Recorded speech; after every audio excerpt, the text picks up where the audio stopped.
हिवाळा असो, उन्हाळा असो की पावसाळा, सकाळी असा गरमागरम चहा घेण्याची मज्जाच काही वेगळी असते. पण काय करणार, चहा खूप आवडतो, पण ॲसिडिटी होते, वजन वाढते, त्यामुळे आम्ही चहा पितच नाही, अशा बऱ्याच जणांच्या तक्रारी आहेत. तर चहाप्रेमींनो, आजचा हा व्हिडिओ तुमच्यासाठी.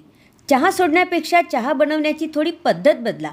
हा चहा अगदी तसाच किंवा त्याहीपेक्षा चविष्ट बनेल. तर रोज असा चहा बनवून प्या, त्यामुळे ॲसिडिटी वाढणार नाही, वजन वाढणार नाही. इतकेच काय, तर हा चहा पिल्याने खूप फायदेसुद्धा होतात. ते कसे, तर चहा बनवण्याची पद्धत आणि आपण त्याचे फायदे चहा बनवता बनवता जाणून घेऊया. त्यासाठी व्हिडिओ शेवटपर्यंत नक्की बघा. इथे सर्वप्रथम मी गॅसवर चहाचं पातेलं ठेवलं आहे.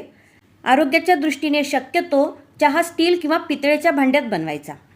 आता चहाचं भांडं नीट गरम होऊ द्यायचं आणि भांडं गरम झाले की यात प्रथम दूध पाणी न घालता डायरेक्ट जितका चहा बनवायचा आहे तेवढी चहा पावडर घालायची आणि मंद आचेवर सुगंध येईपर्यंत ही चहा पावडर भाजून घ्यायची.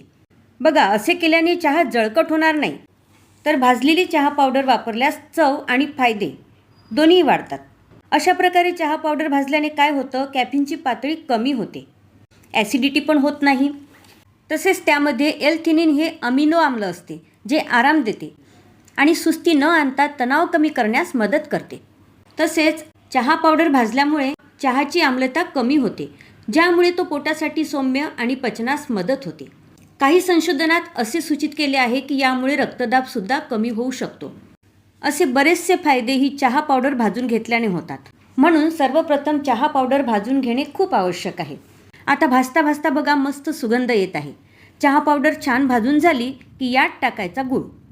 इथे मी 2 कपाचं प्रमाण घेतलेलं आहे. गूळ मेल्ट होईपर्यंत छान परतून घ्यायचा आहे.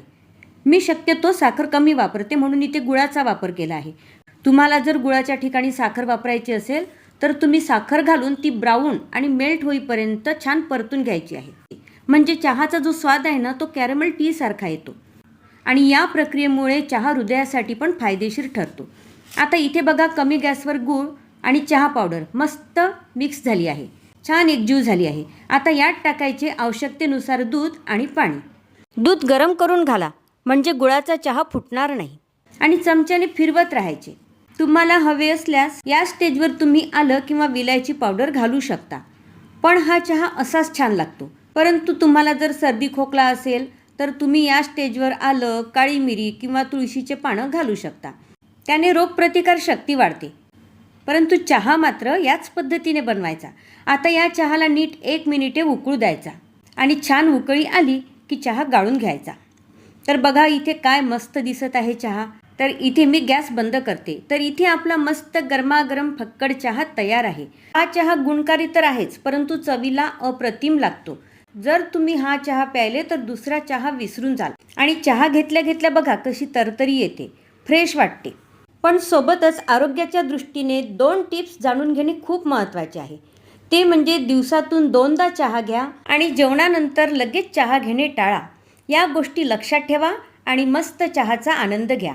तर चहाप्रेमींनो, मस्त गरमागरम चहाचा आनंद घेत घेत सोबतच लाईक, शेअर व चॅनलला सबस्क्राईब जरूर करा. धन्यवाद.